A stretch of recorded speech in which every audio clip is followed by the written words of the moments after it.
So ayan guys, kain tayo ng pastil. Ayan. By Chef George.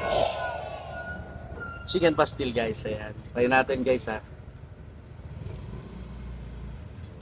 Lagay ko yung yung link niya, tapos itag ko rin kung saan nyo ma-order guys. Ayan.